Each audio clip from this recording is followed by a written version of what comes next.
Bincang Sejiwa menghadirkan narasumber inspiratif. Kini kami hadir menemani Anda setiap hari Minggu hanya di kanal YouTube Yayasan Sejiwa.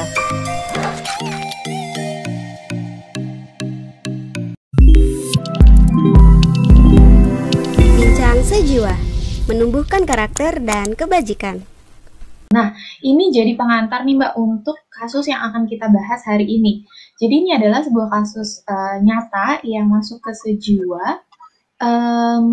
Ini mungkin nanti aku sambil mengundang Mbak Dina juga untuk menambahkan ya Mbak, untuk penggambaran atau penjelasan tentang kasus ini. Jadi kasus ini adalah seorang, ini sudah dewasa ya, 27 tahun, seorang pemuda, dia ini kondisinya teradiksi dengan gadget atau gawai. Dan kalau kita lihat nih, seperti yang tadi digambarkan Mbak Ana, dia sudah tidak bisa melakukan kegiatan-kegiatan yang penting untuk dirinya. Jadi dia di kamar saja, minim kegiatan, dia cuma fokus di gadgetnya aja, bahkan makan aja dikirimin ke kamarnya. Jadi mungkin tadi sempat Mbak Ana sampaikan, mungkin dia udah nggak ngerasain sensasi tubuhnya gitu ya. Untuk makan aja harus dianterin, kemudian mandi juga harus diingatkan gitu, jadi nggak diperhatikan. Kamar, aduh nggak usah ditanya lagi, orang dirinya sendiri aja dia nggak perhatikan, apalagi kamarnya. Jadi kondisi akademiknya itu juga tidak terurus akhirnya gitu ya. Jadi pas lulus SMA orang tua masih kayaknya dia nggak apa-apa nih, cuma suka main gadget aja gitu. Tapi ternyata sampai makin kesini kok makin nggak bisa lepas gitu. Jadi itu gambarannya, kasusnya. Mungkin Mbak Dina mau menambahkan Mbak? Ya, jadi intinya Mbak, gerakan tubuhnya tuh sudah nggak kayak orang normal begitu. Pandangan matanya tuh sudah tidak bisa fokus, ya. Maaf, ini suaranya banyak banget ya. Oke, baik. So, langkahnya sudah gontai begitu, ya. Zombie begitu. Lalu suara-suara di sekitar itu sudah seperti nggak punya tidak punya arti buat dia. Jadi orang bicara apa ya dia nggak nangkep pembicaraan orang itu. Jadi kalau keluar dari kamar ya seperti zombie itu Mbak, gontai nggak karuan. Jadi kalau kita mau membayangkan kayak orang mabuk ya seperti itulah kurang lebih. Nah, sudah diupayakan berbagai macam hal rupanya. Tetapi lama-lama anak ini juga nggak mau begitu. Pemuda ini nggak mau diapa-apain lagi. Karena mungkin dia sendiri juga udah ngerasa buat apa hidupku itu. Nah, ada satu hal yang menurut saya menyedihkan. Jadi anak ini ada kemarahan yang besar kepada orang tua. Sehingga koneksi kepada orang tua putus. Nggak ada komunikasi sama sekali pada satu rumah begitu. Kenapa begitu? Karena dia merasa bahwa aku gagal seperti ini karena kedua orang tua yang tidak memperhatikan dia. Jadi memang ini dampak dari pembiaran ya Mbak ya, pembiaran, dan memang ibaratnya orang tua digantikan gadget gitu. Kehadiran mereka pada saat diperlukan tidak hadir. Itu Mbak kira-kira yang terjadi. Mungkin Mbak bisa menggambarkan kok yang kayak gini nih gimana ya? Ibaratnya dia udah fokusnya hanya pada gawe itu. Apakah masih ada harapan nggak untuk anak-anak seperti ini? Dan kenapa dia sampai kayak gitu? Oke. Mbak Doni, Mbak Dina, Mbak Puri, saya punya gambar yang mungkin bisa dibantu untuk diperlihatkan ya. Kita nggak bisa lihat, kita nggak pernah bisa lihat otak kita, dan mahal banget ya kalau kita minta untuk scan dong otak kita gitu. Tapi ini bisa jadi gambaran sedikit. Ini adalah bagian otak yang semua orang udah mulai kenal lah. Zaman sekarang nggak ada lagi yang nggak ngobrolin soal brain gitu ya. Dan itu punya koneksi yang luar biasa di dalamnya sebagai bagian dari otak itu berfungsi atau bekerja, ya. Dan yang terutama adalah kalau lihat di gambar yang sebelah kanan ya, ada dua warna hijau dan merah. Sensation yang ditangkap oleh sensori, artinya panca indera kita, itu kemudian direspon oleh warna hijau, ditulisnya motor output, artinya gerak. Outputnya, respon itu dalam bentuk gerak ya. Nah, teman-teman, kalau hal ini terjadi di mana ada koneksi yang terputus, ada koneksi yang rusak, tapi masih di tingkat kaki-kaki, cabang-cabang sel otak, kita masih bisa mengupayakan stimulus, treatment, atau naik kelas sampai ke terapi. Ya, artinya masih ada tenaga-tenaga ahli yang bisa mengupayakan. But kita lihat di slide yang berikutnya, gambar yang berikutnya ya. Ini saya dapatkan gambarnya dari klinis, dari diagnostik ya, yang menunjukkan bahwa naik lagi aja atasnya. Ini otak yang kalau direkam gambarnya sehat. Di bawahnya gambar itu harusnya masih ada satu gambar lagi. Nah ini, ya. Kalau yang sehat tuh mirip yang tadi, yang di atas tadi. Tapi kalau yang ini tuh benar-benar gambar otak yang di scan, ya. Jadi ada area yang kelihatannya menciut, mirip kawah rusak gitu ya. Itu terjadi pada otak yang sel-selnya itu damage. Jadi dia bukan cuman sekedar terganggu. Enggak. Ya betul-betul damage dan ini nggak bisa kita fungsikan lagi. Otak kita itu unik, ya.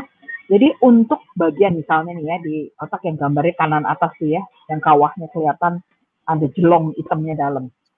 Itu adalah area atensi. Tapi ini ada kanan dan kiri kan belahan otak. Nah otak itu kerjanya saling dukung. Jadi kalau ada satu area yang berfungsi sebagai atensi, nanti dia ketemu dengan area yang berfungsi untuk melihat tadi ya di atas sudah kelihatan. Itu maka terbentuklah yang disebut dengan visual attention. Jadi atensi dengan melihat misalnya gitu ya. Ada yang terhubung dengan auditory. Jadi auditory attention. Tapi kalau attention-nya rusak, dia mau lihat apa aja, sulit dia pertahankan kemampuan atau bahkan menemukan si atensinya. Dia mendengar apapun, dia udah nggak bisa nangkap lagi. Nah yang lebih seru lagi, pada gambar yang di atas, di mana warna hitamnya itu udah nerobos masuk sampai ke selak-selak tengah antara dua belahan otak. Itu area emosi. Jadi kalau kasus yang tadi Mbak Wuri jelaskan, diuraikan lebih jauh lagi sama Mbak Dina ya, bahwa sampai dia tidak bisa lagi koneksi dengan orang tuanya, kalau itu karena dia merasa diabaikan atau apa, itu part of story. Bagian dari memori yang disimpan sebagai sebuah cerita, ya. Tetapi bagaimana cerita itu jadinya menjadi jangkar utama yang tidak bisa beralih lagi. Masa sih, kan kita ngomongnya gitu ya, masa sih orang tua gitu-gitu amat, masa sih orang tuanya begitu terus. Tapi dia nggak bisa beralih lagi dari story tadi. Dia hanya terjangkar di cerita. Kenapa? Karena udah damage. Dan adiksi itu merusak keseimbangan dari aneka cairan yang harusnya bekerja bersinergi di otak. Jadi cara damage-nya beda dengan cara damage dari rokok, beda dengan cara damage dari drugs, narkoba, ya. Tapi dampak kerusakannya sama. Dampak kerusakannya tetap kerusakan sel yang sama. Cuman cara kerja rusaknya yang beda. Jadi kalau pada adiksi akibat pornografi, game, atau itu berlebihan pada penggunaan gawai.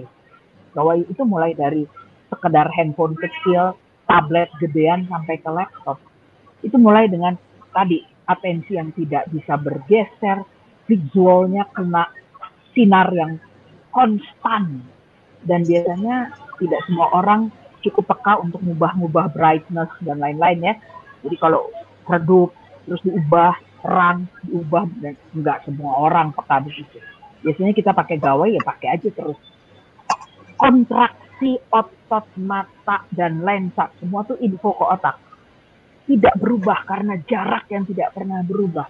Akibatnya terjadilah imbalance, ketidakseimbangan pada unsur penggunaan sel-sel otak di area tertentu. Ada penggunaan berlebihan di sana. Daerah lain semua energinya dipindahin ke daerah yang kepake terus-menerus. Overuse, mulai deh. Ibarat korslet ya, listrik dipakai terus-menerus. Dan biasanya, tadi orang yang atensinya nggak bisa berubah, dia mulai melupakan atau mengabaikan. Kok bisa dia mengabaikan? Ya karena nggak sensitif lagi otaknya, sehingga nutrisi dia tidak tercapai. Apalagi terjadi dehidrasi otak. Ya udah deh, jebol-jebolan deh yang overuse. Maka pada kondisi di mana betul-betul dia sudah tidak mau lagi mengimbangi kehidupan ini secara komprehensif, metabolisme artinya asupan nutrisi, cairannya, lalu unsur gerak untuk membakar makanan ini menjadi energi yang dibutuhkan di tingkat sel, naik ke otak, jantungnya nggak mompa lagi kan? Oh udah deh, ceritanya saya jadi panjang deh kalau udah gitu. Intinya ya broken brain. Oke, jadi ini yang terjadi adalah dengan tadi awalnya ada masalah di atensi dulu, fokusnya dulu, sampai lama-lama akhirnya broken gitu ya Mbak ya. Sampai akhirnya tadi kalau tadi kan Mbak Ana sempat bilang tadi dari pertanyaan Mbak Dina kan masih bisa kita benerin nggak tanda kutip ya. Kalau misalnya kerusakannya masih di tahap yang tadi, kaki-kakinya tadi yang warna hijau itu ya Mbak ya, itu masih bisa, tapi kalau udah sampai broken, ya ibaratnya ya sudah koslet gitu ya Mbak. Aduh, jadi ngeri mendengarnya. Jadi kalau tadi kita lihat di ilustrasinya kan juga ada sel-sel yang sudah hilang karena tidak dipakai gitu ya Mbak. Anak tadi hanya fokus di ya gadgetnya saja. Kalau saya pernah dengar istilahnya kalau sel-sel otak itu use it or lose it gitu, benar nggak Mbak? Kalau nggak kita pakai, kita akan ya hilang gitu. Kalau itu berbeda. Itu beda. Beda. Ya. If we don't use our brain, dia lose, tapi yang lose itu hanya pengurangan koneksi, tidak rusak selnya. Oke. Dia hanya berkurang koneksinya. One day kalau kita mau pakai lagi, contoh deh, nari, saya nggak bisa nari, ya, tapi saya belajar nari. Ya bisa juga sih, lucu-lucu dikit, tapi ya bisa gitu loh. Nah, terus habis itu saya nggak nari lagi, ya lupa ya. Nah itu koneksinya aja yang menipis. Means you lose it. Yang kamu hilang adalah kemampuanmu, kompetensimu, fungsi itu. Tetapi itu nggak broken brain, nggak damage otaknya.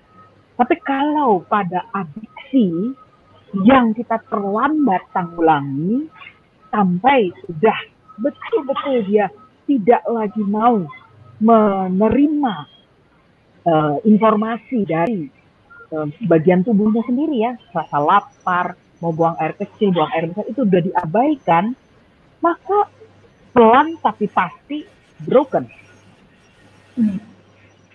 Oke. Jadi ya adiksi itu bukannya cuma mengurangi tapi benar-benar merusak gitu ya Mbak ya. Ini mohon maaf ada suara tukang putu lewat, jadi mungkin teman-teman sahabat sejauh mohon maaf ya. Boleh nanya nih. Aku mau nanya Mbak Ana nih. Jadi tadi dikatakan bahwa broken tadi ya, kata broken tadi.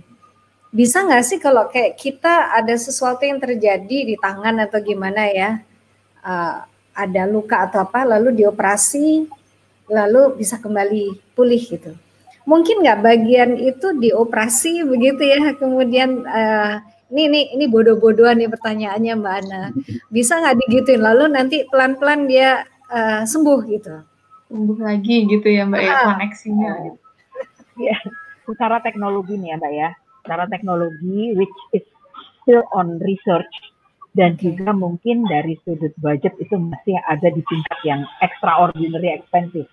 Itu ada upaya-upaya untuk memperbaiki area otak yang masuk kategori broken atau damage itu dengan stem cell. Karena stem cell atau sel punca itu adalah induk dari semua jenis sel.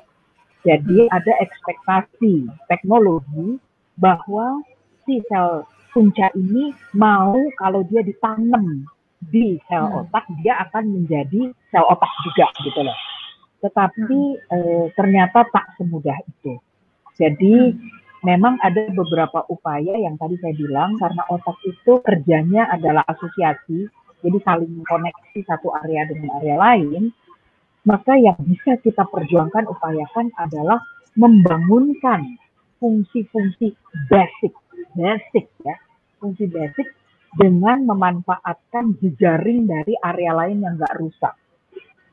Fungsi basic itu misalnya fungsi sensor dibangunkan, fungsi geraknya dibangunkan lagi, kemudian fungsi berpikir atau kognitif ya, itu pada tahapan-tahapan tertentu dan pada kecirian-kecirian tertentu yang nggak ikutan rusak masih bisa dicoba dimunculkan.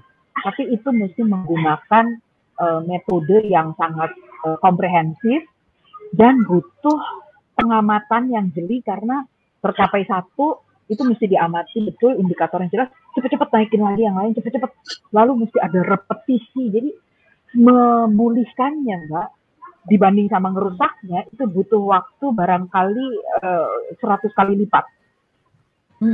Ngerusaknya very easy gitu ya, cuma main game, dicuekin, dibiarin, nggak didisiplinkan, nggak dipulihkan, terus akhirnya membuat dia terlarut dan rusak. Iya, pertanyaanku Mbak, sorry ini Wuri, aku boleh ya nyuri pertanyaan? Iya, soalnya penasaran nih, mumpung lagi inget. Gini Mbak,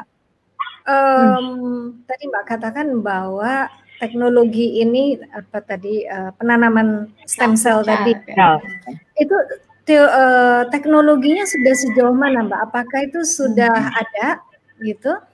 Dan kalau sudah ada, apakah di Indonesia juga sudah bisa dilakukan untuk otak? Dan itu yang disebut neuroplastisitas itu bukan, Mbak? Bukan. Kalau neuroplastisitas adalah aktivitas alamiah dari otak. Itu alamiah di otak. Selama kita memberikan otak nutrisi yang cukup, cairan yang cukup, dan stimulus. Ingat, stimulus adalah bagian dari neuroplastisitas. Nggak akan terbentuk kaitan sinaps atau koneksi sel saraf tanpa stimulus. Otak butuh stimulus, butuh nutrisi, butuh cairan, itu yang penting. Teknologi yang tadi diceritakan itu adalah teknologi yang sangat kompleks dan sepanjang saya tahu itu masih ada di tingkat laboratorium. I see. Beberapa dokter bedah saraf memperjuangkan untuk bisa melakukan, karena mencapai otak itu pintunya susah. Tuhan itu menciptakan otak kita terlindung dahsyat. Satu-satunya liang masuk yang terbuka itu hidung, Mbak. Jadi masuk dari hidung terus ke rongga itu bisa ketemu otak, tapi cuman ketemu area tertentu aja, nggak bisa jalan-jalan semua. Maka menggunakanlah teknologi yang ikut aliran darah dan cairan, ikut ke sana. Tapi berarti mesti ditempelkan semacam inti pendeteksi untuk ngikutin dia sampai mana. Habis itu kita seperti main sedotan ya. Jadi ditekan supaya mengalir, habis itu sedotannya kita stop atau kita tarik mundur. Biar ini, itu perlu ketelitian yang luar biasa. Jadi belum ada ya teknologi, belum sampai di sini. Itu belum nyampe, belum. Ya, belum nyampe. Berarti kan Mas Doni nih. Iya, ini tugas orang tua nih Mas Doni ya. Wuri, gimana nih? Aku bayanginnya tadi sampai aduh dimasukin dari hidung gitu ya. Jadi walaupun ternyata memang ya tidak semudah itu Ferguson untuk melakukan stem cell untuk otak, karena teknologinya luar biasa sekali. Dan tadi Mbak Dina udah mention ini ya jangan sampai anak-anak kita jatuh ke adiksi gitu ya. Dan peran orang Bincang Sejiwa menghadirkan narasumber inspiratif.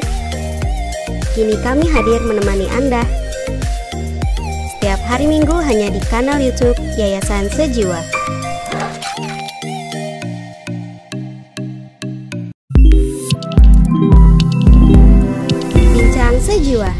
menumbuhkan karakter dan kebajikan.